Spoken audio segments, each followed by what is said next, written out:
this past 2 weeks, this past few days, that may mga resentment na bumalik. May mga sakit na bumabalik sa akin. And this message, actually sabi nga hindi ko kayang takasan. Kasi nung kami po ay nag-shoot last Thursday for our Tanglaw devotion for the 2027 edition, lahat po nang napunta sa aking pagre-record is about forgiveness. Amen po ba? Kaya ang tanong ko po, base sa ating pong binasa, ang tanong, how many times should we forgive a person?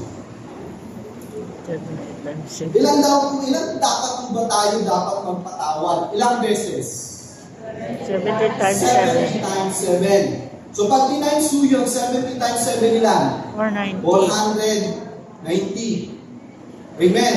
So pag nag-491 na siya, hindi na patatawarin. Ganun po ba yun? Di ba? Yun ang sabi mo sa ating teksto. Kaya ang tanong, how many times should we forgive a person? Paulit-ulit kang sinasaktan. Every time na nakikita kayo, lagi kang iniinis. Lagi kang nag-chismis ng taong yun. Paulit-ulit. Every day ng buhay mo. Amen mo ba? Kaya how many times should we forgive a person? Alam niyo po, para sa atin, in reality, mga kapatid, in reality, once is enough. Ako ba? In reality, bilang isang tao, sapat ang isang beses na magpatawad mo tayo. Pag pumangalawa, ito na yun. Ganun tayo, ako po, lagi ko sinasabi sa bawat ministry, lagi ko, kapag may mga absent, ang lagi ko sinasabi, one is enough, two is too much. Meaning, kapag isa absent yan, at pumangalawa, iba na yun. Kaya one is enough is too, kaya tapatan ang 70 times 7. Because as a human person, 1 is enough, and 2 is too much. Amen ba? Ako hindi ako nag-block. Hindi ako nag-unfriend. Nag-unfollow lang. Hindi halata. Amen ba? Kasi pag-unfriend, alam niya kung yun eh. Pero pag-unfollow, hindi niya alam na unfollow. So wala ka na nakikita sa kanyang mga posts. Alam niyo po ba, yun ako katuruan mo kayo. Huwag yung gawin mo sa mga huwag yung gawin na. Okay? So hindi ako nag-unfriend. Kasi nag-unfollow. Kasi naiinis ka lang mo ngayon sa social media, di ba? Ang dami mo ngayon, ang daming resentment, ang daming sama ng loob because of the government na nangyari in just past few days. Kanya-kanyang cancel culture. Cancel ka sa akin. Kasi hindi tayo magkaparehas ng opinion. Diba? Pag hindi tayo parehas, ayaw mo na. So, ang dami nagkakagulo, even Christians.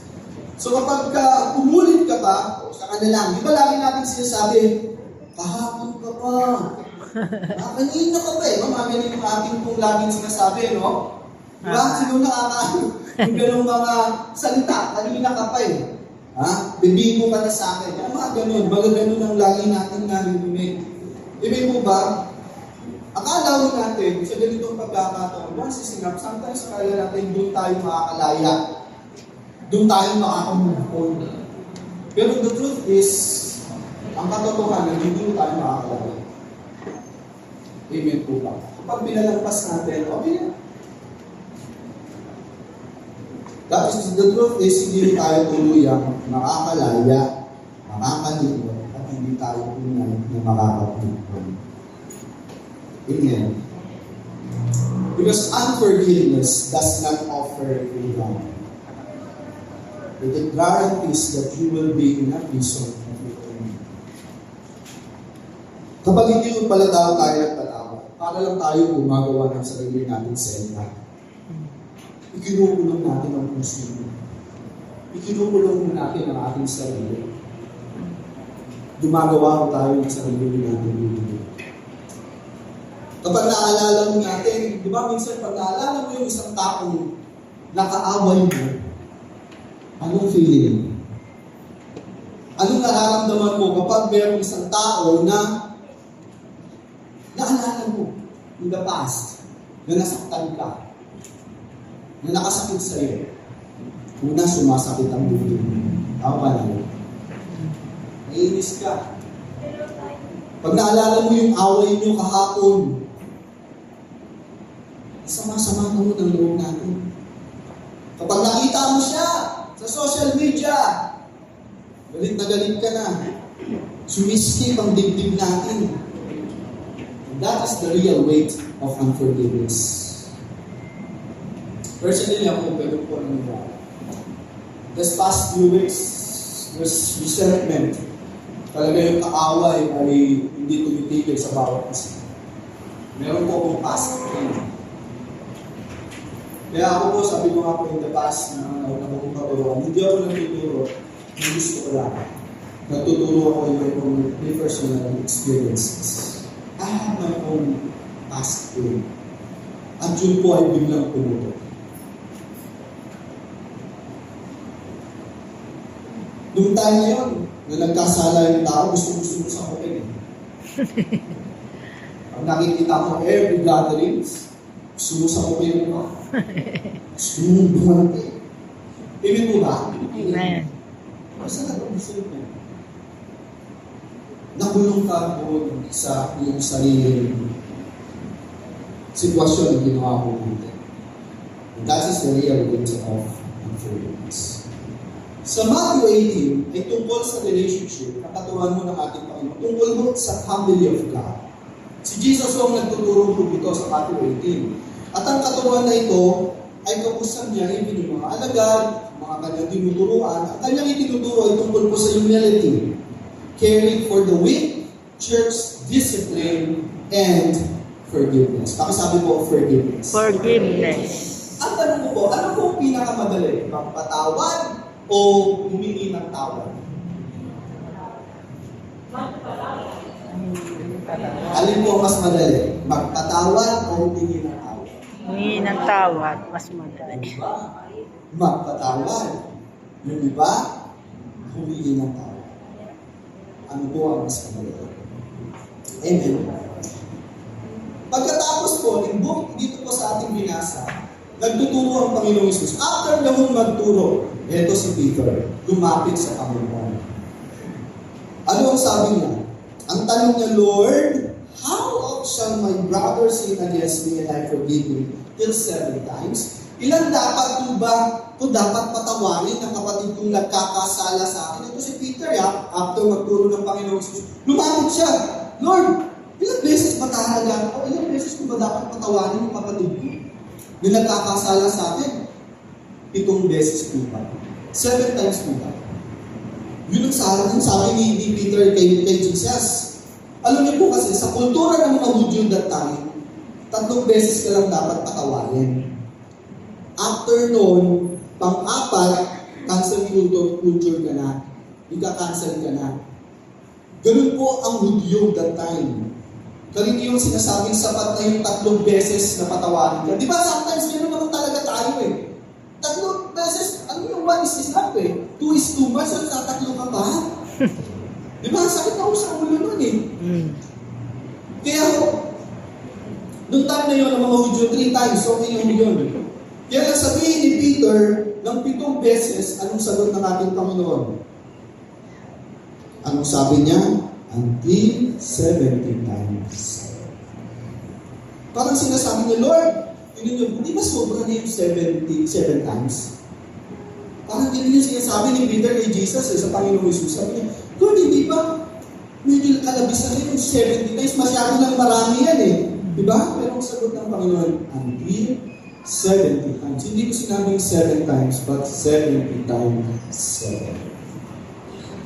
Alam niyo po, hindi ibig sabihin, yun nga po kanina sinasabi, hindi ibig sabihin pag 100, kasi 70 times 7, 490. So pag 491, hindi na kita patatawarin. Hindi po ganoon ang sinasabi ng Panginoon mga kapatid. Ang punto ng ating Panginoon, ang pagpapatawad ay hindi pinipilan. Ito ay paraan ng ating pamumuhay. Forgiveness is our lifestyle. Amen? Kasama mo sa ating buhay Kristiyano ang pagpapatawad because God first forgave us. Una ko tayong pinatawad ng ating Diyos. Amen po. Kaya bakit? Dahil hindi na binilang. Kahit ang Diyos never nang binibilang ang kasalanan mo. Gawin niyo po, no? Just imagine kung ang Diyos binibilang ang kasalanan natin. Amen po ba? Every time magkakamali po tayo, o nakailang limbo ka na sa akin. Diba? Hindi tayo karapat-dapat sa kapatawaran ng ating Diyos. But God gave us. God forgave us. Amen po ba? Amen. Because Christ has forgiven us beyond measure. Pakisabi, beyond measure. Beyond measure. Every believer is called to forgive continually. Pakisabi po, continually.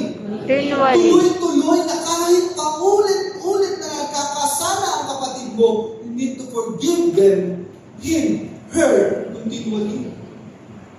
Kasi ang Diyos, binigay niya yung walang kapantay na kapatawaran sa atin. Kaya nga siya napako sa krus ng Kalbaryo. Forgive us beyond measure. Or otherwise, unforgiveness will steal. Nanakawin niya yung gentle spirit na nagbibigay glory sa ating Diyos. Amen? Amen po ba? Amen. Kaya kapag ang gentle spirit, ang unforgiveness po, ay nagnanakaw ng gentleness sa atin. Ang tanong, how does unforgiveness steal our gentleness? Tatlong bagay lang po ang iwanan ko po sa umaga ito. Number one, resentment replaces gentleness. So verse 21, kaya ang tanong ni Peter, how oft shall my brother sin against you? Ilang beses pa talaga ako dapat magpatawad? Amen po ba? Pansinin niyo po, si Peter hindi niya tinanong na, Lord, paano ba ako magiging gentle? Right? Hindi niya tinanong yun eh. Ang concern niya ay, hanggang kailan ako magpapatawad? Tayo po ba, pag nasasaktan ng paulit-ulit, tinanong na rin po palagi sa Diyos na, Lord, hanggang kailan po ba? Hanggang kailan ako magpapatawad? Eh, ang kulit na tao nito, every time na lang nasasaktan ako, sinasaktan ako. Hanggang kailan ba tayo magpapatawad? Yun ang concern ni Peter. At yung minsan ganito tayo, Lord, hanggang kailan? Pwede ba kumpara ko naman yung pagiging Kristiyano ko isang beses lang, Lord? One time lang. Di ba po? Lord, isa lang. Hindi natin napapansin, mga kapatid, na habang binibilang natin ang kasalanan ng kapatid natin, tumitigas ang puso natin. Habang binibilang mo yung pagkakasala ng iba sa atin, unti-unti namang tumitigas ang ating puso. At ang resentment ay parang apoy. Hindi mo ang resentment po natin, hindi mo yan basta bilang nakikita. Para mo yung apoy na nagsisimula sa langit. Amen? So, umpisa maliit lang yan. Mga offense, okay lang. Okay lang yan. Yung konting salita, okay lang. Lalo man sa akin yan. Yung betrayal, okay lang. Simple offense. Sabihin natin, kapatid, okay ka? Okay. Saktan ka ba? Hindi, okay lang ako. Ganun. Okay lang. Pili mo na-betray ka, okay lang. Okay lang ako. Pero alam niyo po, that's simple. Yung small offense, yung mga salita, kapag hindi natin yan na-surrender to the Lord. If it is not surrender to the Lord, malaki po yun. Nagiging bitterness. After bitterness, hatred. After ng hatred, kindness. Pansinin niyo po, kapag may sama kayo ng loob sa isang tao, ngayon okay kayo. Diba, pag may masama kayo ng loob, parang unti-unting nawawala na yung unti-unting salita na lang. Dati kung kayo mag-chika, talagang halos maghapon. Pero pag may resentment na, may hatred na, dahil malamig na, okay na lang. Okay, kapatid. At doon nawawala ang pagiging gentle natin mga Kristiyan.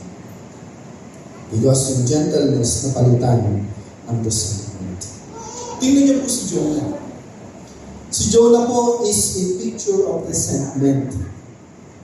Si Prophet Jonah. Diba tinawag po siya ng Diyos upang mangaral sa Nineveh. Amen. Pero ayaw niya. Bakit? Kasi may resentment siya eh. Alam niyo po, magalit na galit siya sa city of Nineveh. Because the city of Nineveh is the capital of Assyrians. At ang Assyrians, grabe yung kanilang pagto-torture. Masyadong barbaric po yung Assyrian. At ang Assyrians po ay brutal na kaaway ng mga Israelites. Kaya galit na galit siya sa Nineveh. Sa mga Ninevites. The time ayaw niya pumunta, Lord, gusto niya gumanti, Panginoon, parusahan ko sila. Yun po yung laman ng puso ko ni Jonah. Kaya ako niya pumunta. At alam niya rin kung gaano ka-gracious ang Diyos. Kaya ayaw niya na makaral at sabihin na paparusahan. Ang mararanasan ng judgment sa Nineveh. Because Jonah knows kung gaano ka-gracious ang ating Diyos. Pero if you resentment niya, masakang loob niya, galit na galit siya sa Nineveh. Gusto niyang parusahan ng Diyos ang mga Nineveh. Ayaw niya. Galit siya. Amen? Kaya nung nagsisi ang mga Nineveh, after niyang makaral, imbis na matuwa siya, ano yung nangyari? Nagalit siya. Habang ang Diyos ay nagpapakita ng awa sa mga taga-Nineveh, si Jonah naman ay nagpapakita ng resentment. Habang ang Diyos ay nagpapakita ng gentleness, si Jonah nagpapakita ng bitterness. Isang gano'n din tayo eh. Isang nakaranas na mo ba kayo na bigla kayo, sis, bright, pakipray naman itong tao ko. Ay, naalala mo, masama pala loob sa kanya. Anong gagawin natin? Diba? Brad, pwedeng pakitry. Gawin mo sa inyo, ganito. Inaalala mo ako kasi. Sinaktan ako nito. Sinabi nito ganito. Paano po mangyari? Isa ganun po tayo. In the picture of Prophet Jonah, pwede palang nasa ministry. Pero hindi gentle. Pwede palang ginagamit tayo ng Diyos. Pero may tinatakot tayo minsan. Pwede pala yun. Pwede palang nagpipix tayo. Nagtuturo tayo. Pero puno-puno pala tayo ng galit. Ang dasal. Mga kapatid, baka today, God has the Holy Spirit touching me. May nilalagay sa isip at puso mo yung mga pangalan ng taong nakasakit sa inyo. Baka ngayon, God is touching you, telling you na biglang ibalik yung mga tao mo. Sa pamilya natin, sa church, even sa ministry, or even sa trabaho, sa paaralan. Baka may mga taong nilalagay sa puso natin. Pag nakita, narinig natin yung pangalan, naiinis tayo. Pag narinig natin yung ganyang pangalan, galit na galit mo tayo. Lalo na kapag nakita mo. Lalo pag nasa, even sa mga kapitbahay natin, kaya lang yung pintuan niya, yung gate niya, pag lumabas. Okay. Tapos minsan ang mangyayari, pwede ka namang, itong mas malapit, gagawin mo, tsatsagayin mo yung sarili mo, iikot ka. Para hindi siya makatakbo. Amen po. Sumisikip ang dibdib natin kapag nababanggit kahit ang pangalan. Amen? Bumabalik lahat. Sinulit ko nakaranas. Nakaranas na ng 20 years. Nakaraan na 20 years, 25. 10 years. Pero all of a sudden, biglang bumalik din sa akin. Meron ko ba nakakaalis? Ang niyo pong lingkod, katulad ng sinabi ko kanina, ilang years na pong nakalipas, ba't bigla akong bumalik ang isa?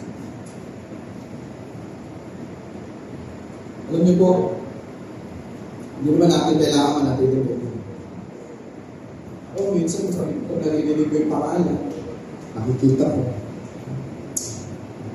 Mag-confess ako sa inyo mga kapatid. Kung si Pastor Paul, nagkaroon ng bagong kasama sa last time. Siyempre, ang ito sa amin, lahat kami pamilya. Ako ba? Pero may Diyos ako, pwede ko ng Diyos. Diyos ko naman si Mama, kasi may sarili ako. Ang tanong ko sa Diyos, Lord, handa na ba ako bumalik sa Diyos nito?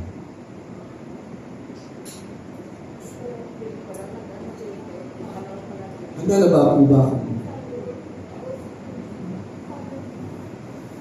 Yun yung tanong ko sa Lord. Although nakita ko yung gamit, nakita ko bawat isa sa akin. Masakit ito sa akin kasi hindi ko ako lumapit. Dito po yung dati ko children teacher, kaya ito children. Yung mga kid na dati ko.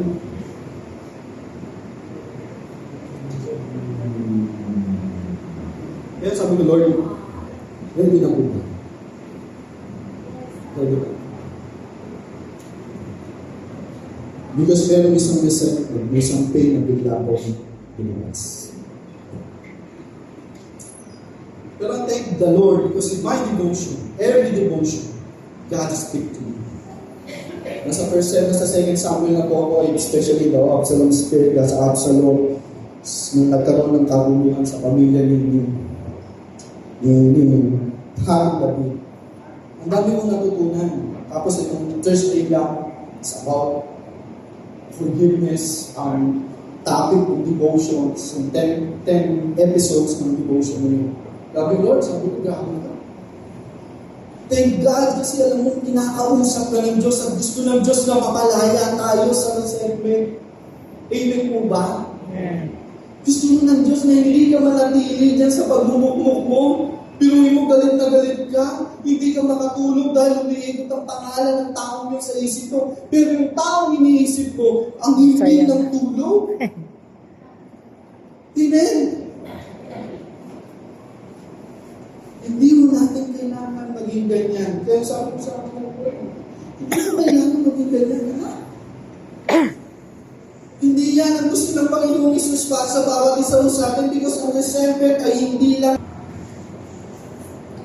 Hanggang ngayon, pasensya ka na sis. Para kita sa klasa ko. I have a journey in my life. Journey ko ako. Tandaan natin, resentment ay sumisira sa bawat relasyon. Sa pamilya, sa church, even in the ministry. Sumisira ako ang resentment. Even our character. Yung dati, napaka-gentle mo, ang dali mong lapitan, pero pag hindi lumapit sa'yo, makasigaw ka nila. Ano ba naman yan? Ano nangyari kay brother? Yun ang yun ba? Hindi yung namin napapansin may mga nagbabago. Amen. Kaya mga kapatid, ayaw ng Diyos na manatili tayo sa resentment natin. Gusto niyo ng Diyos mapalaya mo tayo. Amen? Isang palakas na palakpak po para sa ating Panginoon. Number 2. Ano po, dito mo nakita natin sa unang punto na ang resentment ay sumisira sa pagiging gentle. Pero meron pong mas mapangalan. Ang number 2, retaliation replaces gentleness. Ano po ang retaliation sa Tagalog? Ano po yung retaliation? Paghuganti. Amen. Kaya kapag ang resentment, inalagaan mo, in-nurture mo, that resentment mauuwi sa paghuganti. Amen. Gusto mong magandang sa Kanya. Gusto mong maranasan yung feeling mong hirap na nararanasan mo. Sumisira sa ating pagiging gentle. Alam niyo po, sabi po sa verse 22, kaya sabi ko ng Panginoon, I say not unto thee until 7 times, but until 70 times. Napakahirap po magpatawad kung pinwan. Paulit-ulit. Ngayon po ba? Hindi mo madaling magpatawad. Aking ang ikaw sa atin, madali. Ako yung may experience, hindi mo pala madali na magpatawa. Tingnan niyo po, tanong ko po sa inyo, why didn't Jesus give Peter a limit? Bakit hindi binigyan ni Jesus si Peter ng limitasyon? Why didn't Jesus give Peter a limit? Bakit hindi niya binigyan ng limitasyon? Why? Because Jesus knows the heart of our, alam ng Diyos ang puso ng bawat isa sa atin. Amen? He knows our heart. Yung condition ng puso natin. Kasi once na binigyan ng limitasyon si Peter, sigurado, bibigyan mo ng, kahit tayo personally, bibigyan mo natin ng limitasyon ng ating puso. Sana lang, bibigyan mo na. God knows our heart. Kasi kapag sinabi ng Panginoon na sapat na ang 7 beses, yung ika-8 beses sasabihin natin, ngayon pwede na ako maghigantin. Naka-8 ka na. Diba? Or naka-3 ka na, naka-4 ka na. Kaya hindi binigyan mo ng Diyos ng Panginoon Jesus. Si Peter. Sabi niya, 70 times 7. Na magpapatawad tayo. Remember mga kapatid, ang Christian life is not about finding a reason for it late. Ang buhay Kristiyano ay hindi about maghanap ng mga rason para makaganti ka.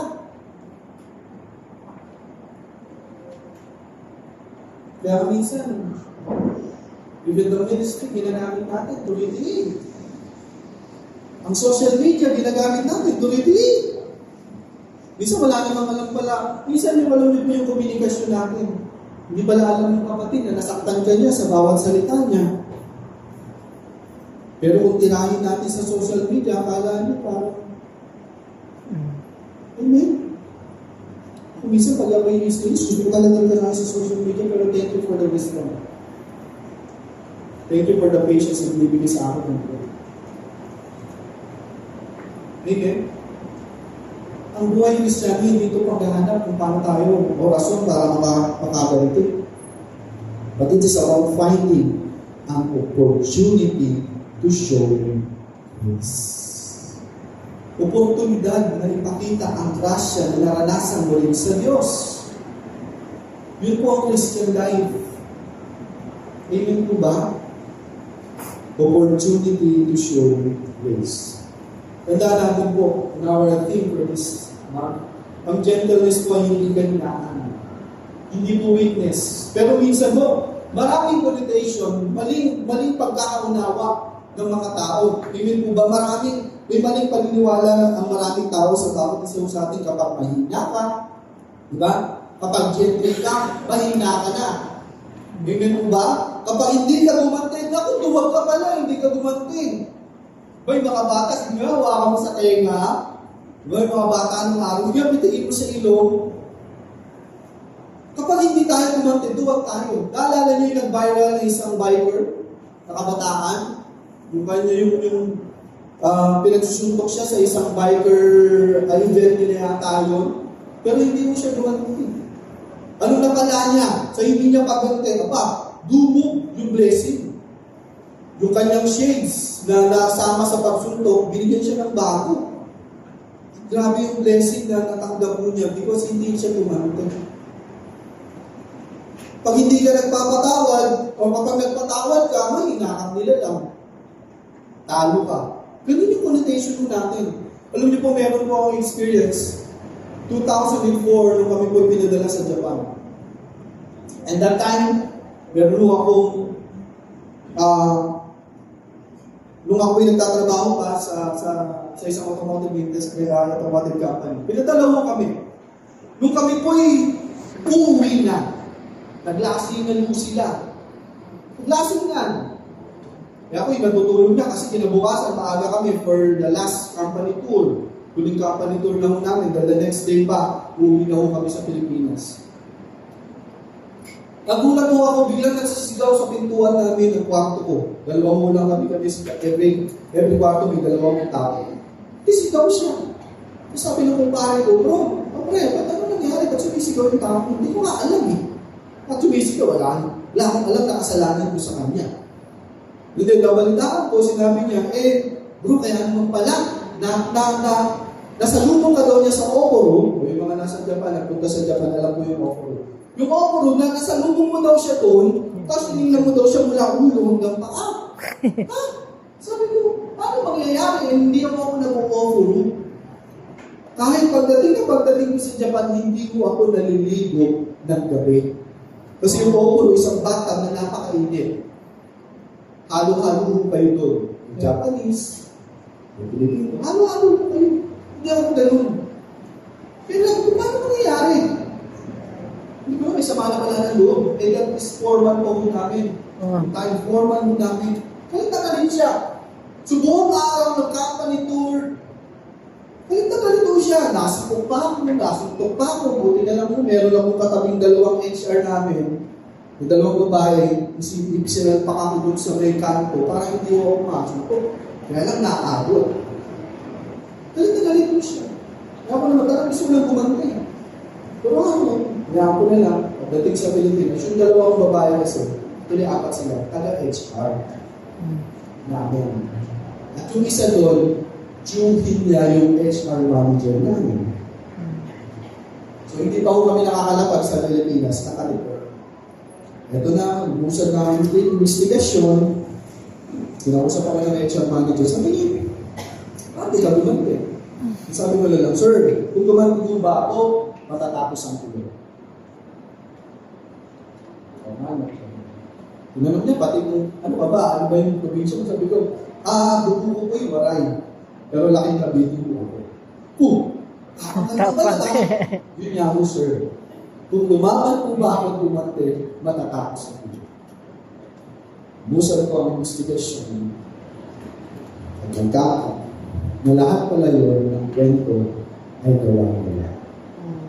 Natanggal mo yung tao. Nanatili ako sa mga. Tinerminate ko siya.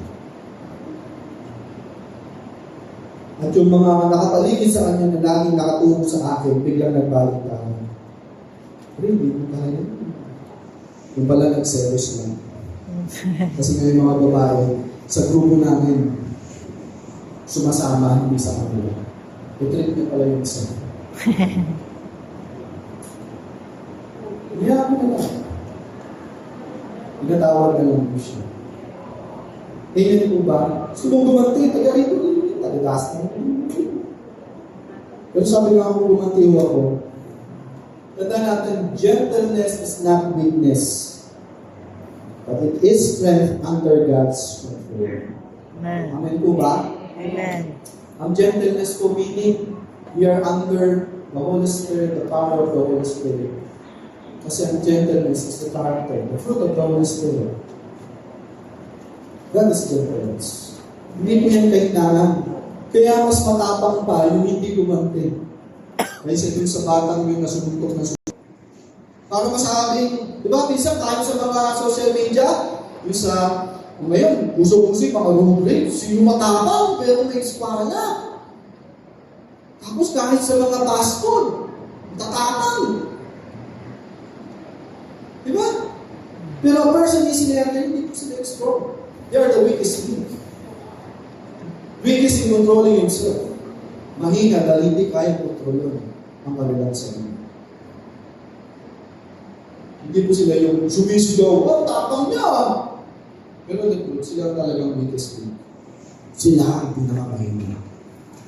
A person who knows how to forgive, the person who knows how to wait on God, that is truly strong. Pag marunong ka magpatawad, kapag ang haba-haba ng presensya mo, kapag marunong ka maghintay sa Diyos, that is truly strong. Yun ang tunay na kalakasan. Amen? Tingnan niyo po si David in King Saul.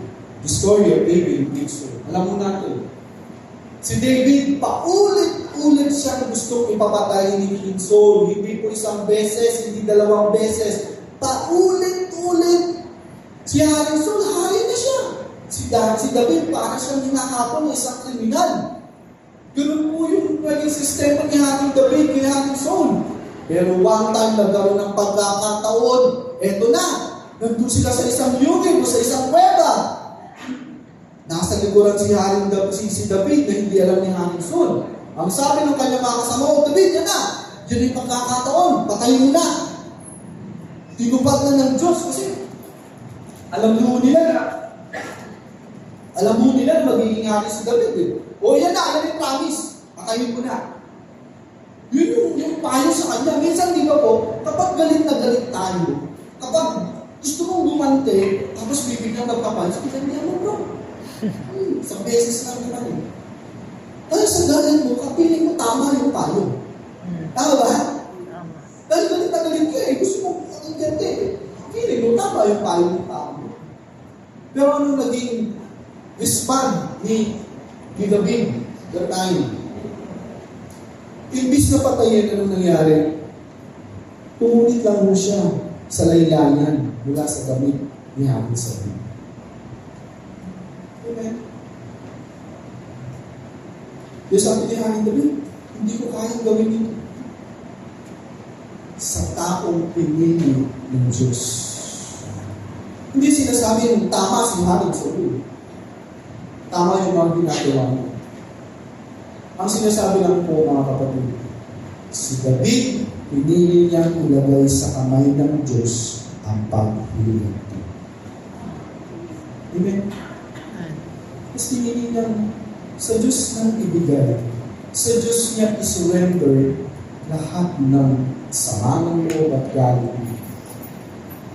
Sa kamay ng Diyos niya ibigay ang paghihiling. Sabi ng Panginoon, vengeance is mine. Pero alam niyo po, meron mo kami isang pastor na kausap. Ang ganda mo ng paliwanag. Lagi yung natin sinasabi, pag nasaktan ka, hindi ako mabiganti because vengeance is mine, sabi ng Lord. Pero alam niyo po, sabi niya, alam niyo mga kapatid, alam niyo po, yung vengeance is mine, the fruit is hindi sila, hindi para sa kanila, para sa inyo. Because God wants us to heal us. Doon sa resentment nila. Kaya pansinin niyo kapag ka medyo yung ating puso, biglang bumababa yung resentment. Diba nawawala yung gusto mong pag-iiganti sa tao? Amen po ba? That vengeance is ours. Hindi para sa kanya. Hindi sa mga tao. Ating pong nakasamaan ng nakasamaan ng mga. Amen po ba?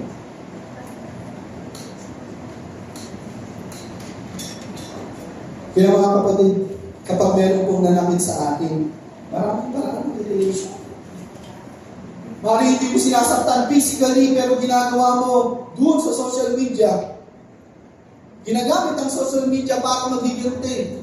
Daming-daming mga resentment, daming-daming sama na loob. Ay, nagpupunta ka sa tao yun. Dabukang pa siya, sabi ng Panginoong Jesus, kapag may sama ka ng loob sa tao yun, puntahan mo. Di ba? Sabi ng Panginoon, kapag may sama ka ng loob kayo, hindi na puntahan mo. Kapag ayaw makinig, sama ka ng witness. Kapag ayaw pa rin, bigyan mo na kay Lord. Pero huwag mong sabihin, kunin mo na Lord, huwag naman. Bigyan mo na. Yun yung sabi ng Bible. Nagbabasa na lang tayo. Sabi ng Lord, kung may problema ka sa akin, may problema ka sa kapatid, ang katapangan, punta ka sa kanya. Hindi pupunta pa ganyan. Ano mo yan eh. Eh wala naman siya kinalaman dahil narinig niya yung chismis mo. So babantayan niya, sabi niya, oo nga. Wala naman kinalaman yung kapatid. Wala naman may problema. Ang damay pa tayo. Kasi gusto mo magiganti eh. Sumusiraan. Ibig chismis, ginagawa natin ventilation. Pinagayiganti natin through chismis. Wala namang ginalaman ng ibang tao. O sino sa atin na pag may narin, doon si Miriam o to. Sino dito nagsasabi? Sis. Awa. Sino yung nagsabi ng ganun? Pinagsasabi mo ba? Kapag may narinig tayong chismis, sasabihin natin sa kapatid, sis, bro, sorry ha. Not interested. Nung ako po yung men's head sa kabilang church, meron isa sa akin, bro, ganito, ganyan. Sinisiraan sa akin. Tanong ko, bro, teka lang, Tanong, nakasama po ba siya sa isang bubong? Hindi. Bakit mo nakilala siya? Sometimes, dahil sa galit mo, ang dami mong sinasabi. Gusto mo lang sinaan, kasi gusto mo makaganti. Amen? Hindi mo nga nasasaktan physically. Pero through social media, even ang masakit mga kapatid, yung paninirang puno. Wala namang kinalaman, siniraan mo. Kinalaman ng tao mo, pero lang naman yung puno. Kaya tuloy, di ba ganun ang nangyayari, di ba? Pag chinismis mo yung tao yun, talaga ba? Hindi ko alam yun ah. Anong nangyayari sa atin? Personally, di ba, papantayan nyo na yan? Sige nga. Tama po ba po? Papantayan nyo na yung tao. Kasi nakalamin na kayo eh.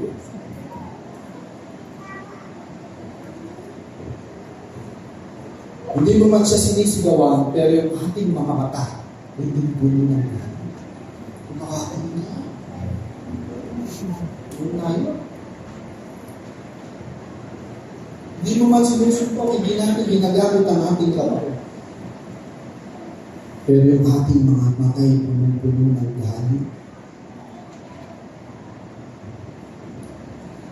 Ang pag-iganti mga kapatid, maaaring nagbibigay pansamantala ng kasiyahan.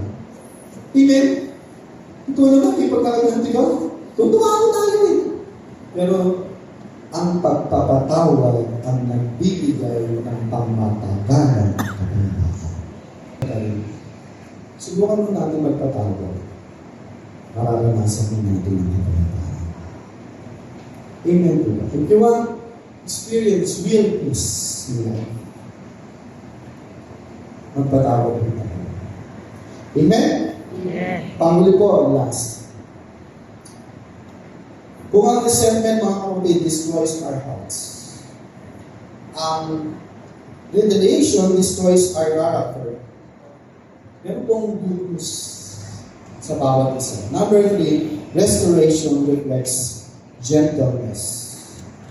Although po, ang Matthew 18, verse 21 to 22, yung ating teksto, ay kung itutuloy mo natin yan hanggang 23 to 35, this is the story of yung parable of the unforgiving servant. Alam niyo yung story nun, di ba po?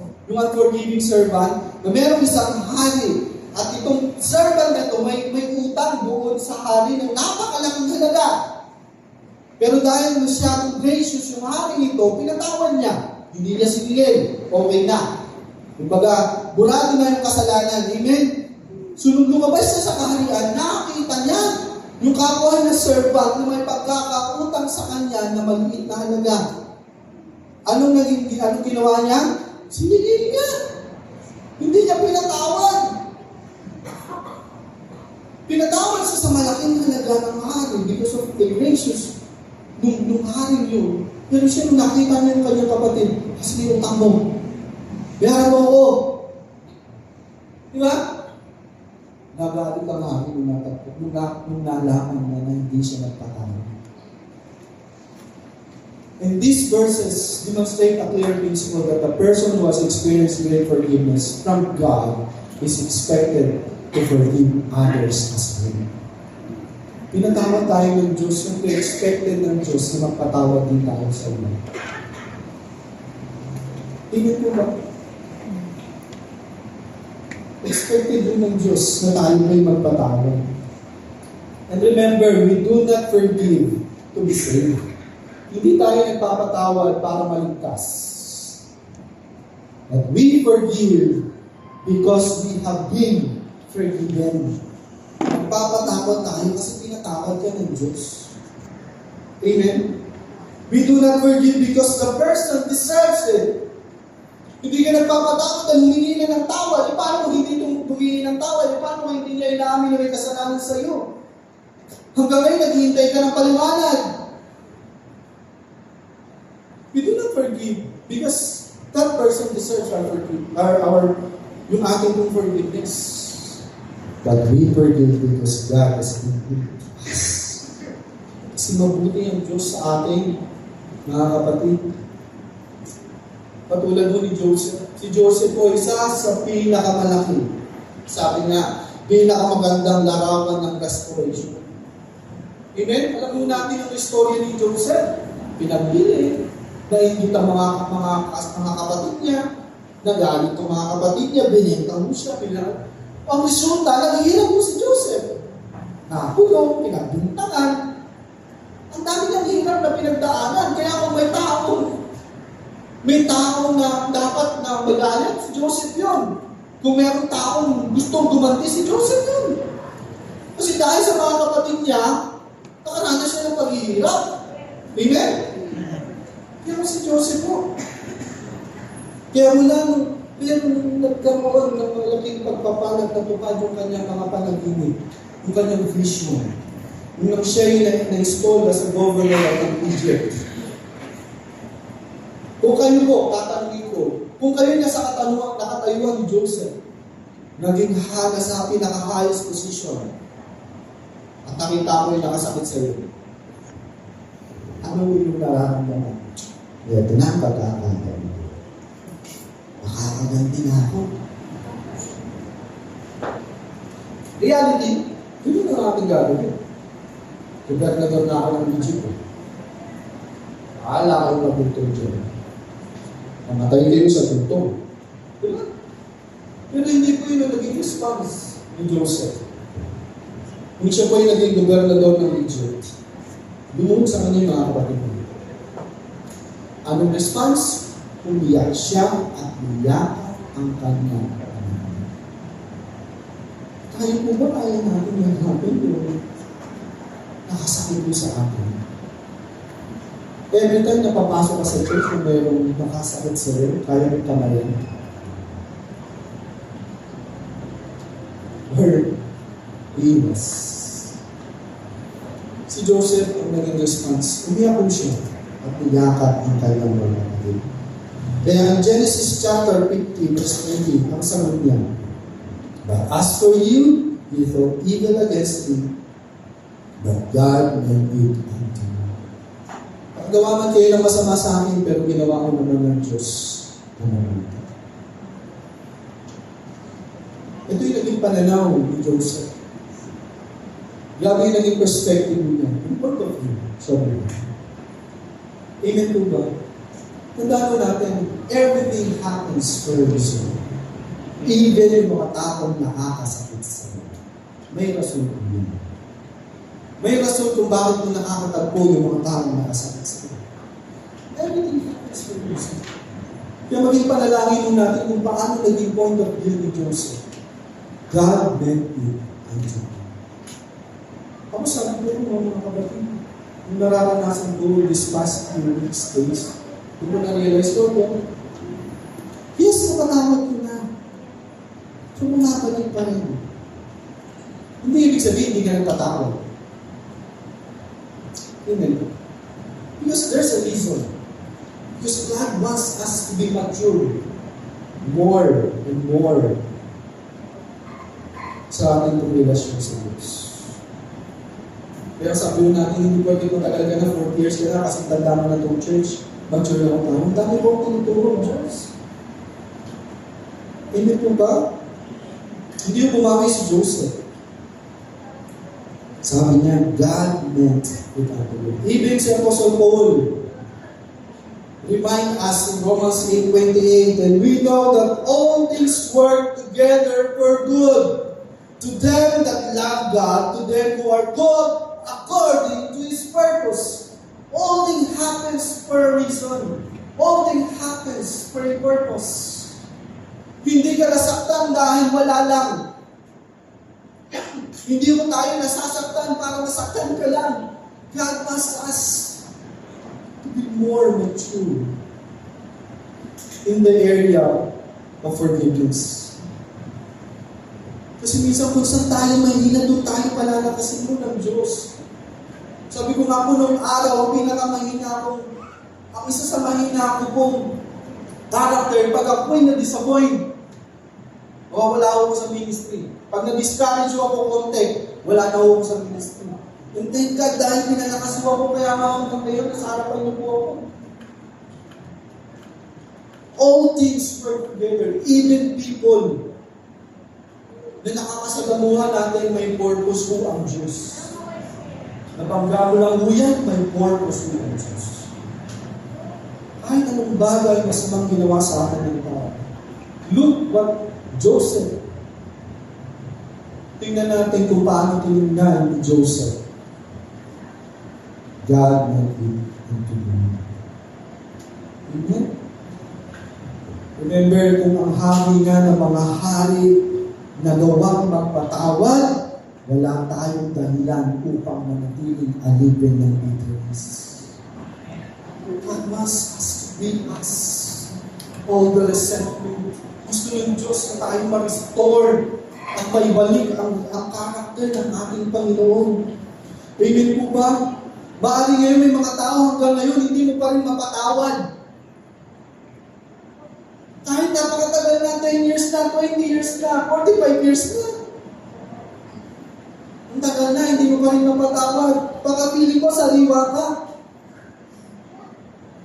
Dahil alam mo, napakapiling mo natin, ang lalim mo ng sugat. This is the time. Palayanin ko na siya, palayanin mo ang sarili. Tandaan natin mga kapatid, patulad ko nito, Diyos ba? Napakagaan nito tao ko. Magaan.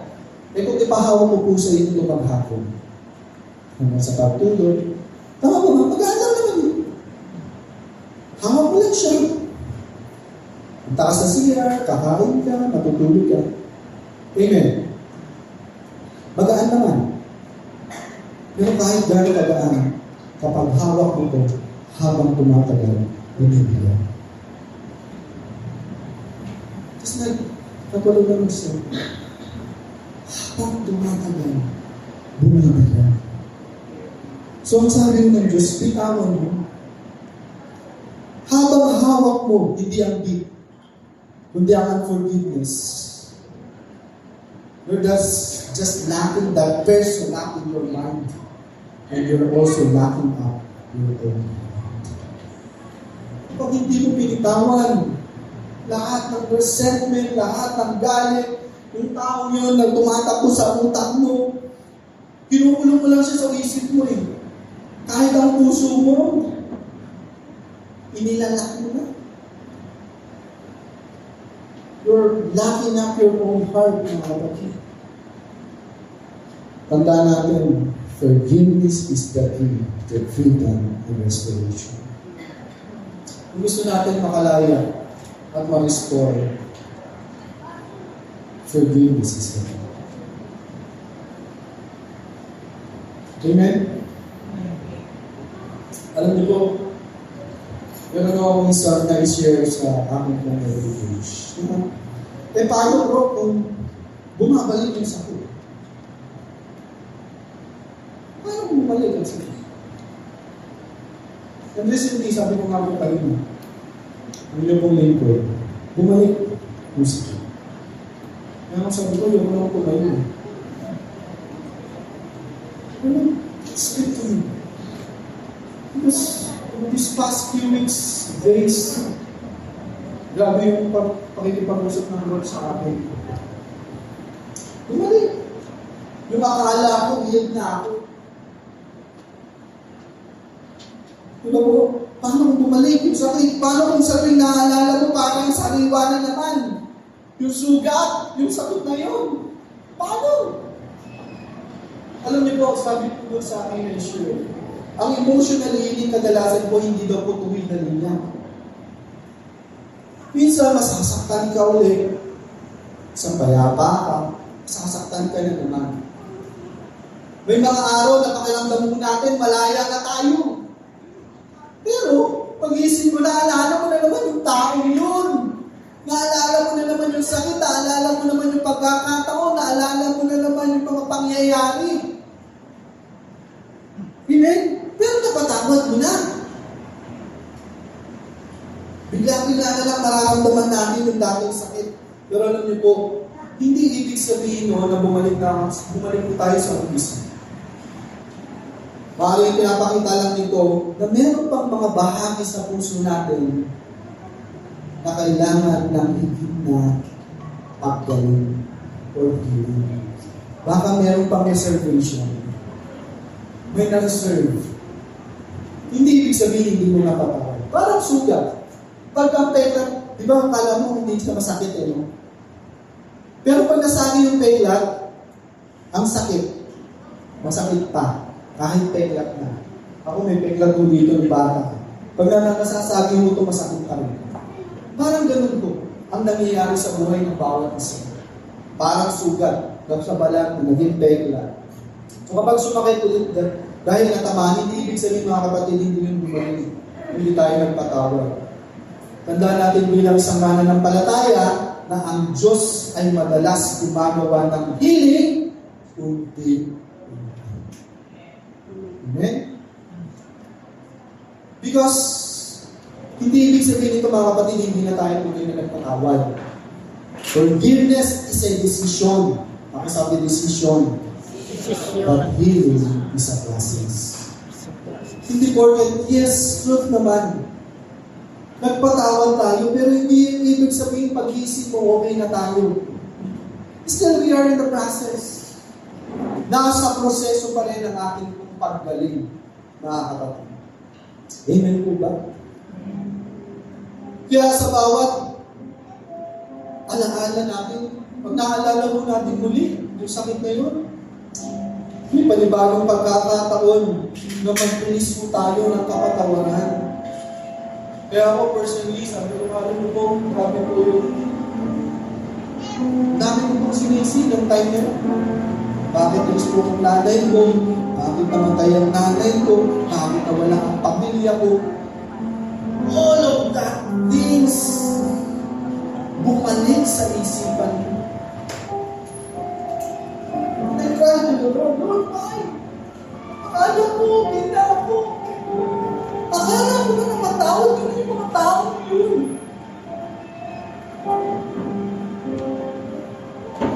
Speak God.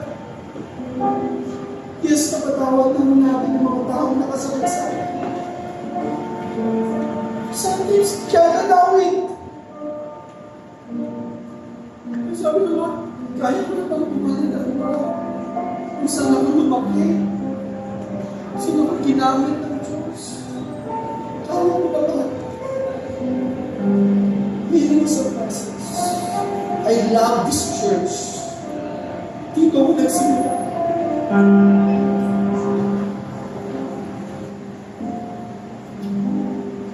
Minsan sabi ko, kaya gusto ko lang pagyanin.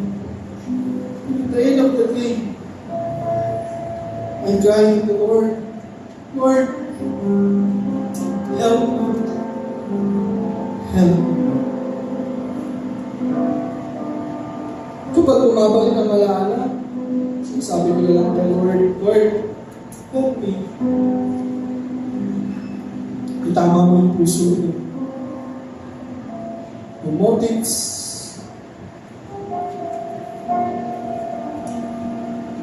Kapag bumalik, consider it an opportunity, mga kapatid, to deepen our relationship and dependence to God. Kaya nung bumabalik yung sakit sa heart ko, kaya yung process. Start to deepen my relationship with my God. To depend my relationship, my emotions, my feelings to my God.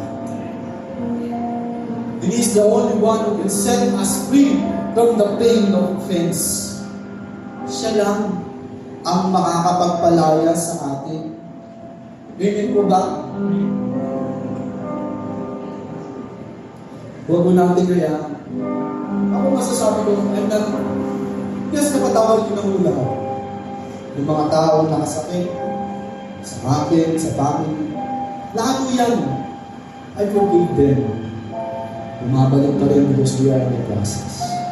Ang mahalaga, pag nakaranas tayo ng sakit at bumabalik, surrender at the feet of Jesus. I-surrender mo lang sa paanan ng Panginoong Jesus. Yun po yung ginawa ko, Lord, I surrender it for you.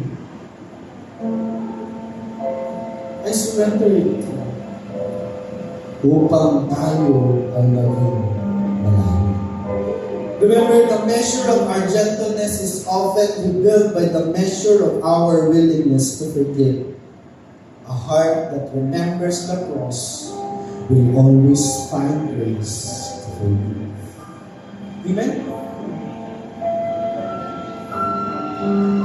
I love this church. Nasa event tayo, dito ako naging unang leader, dito ako unang nagtulong. As a temple,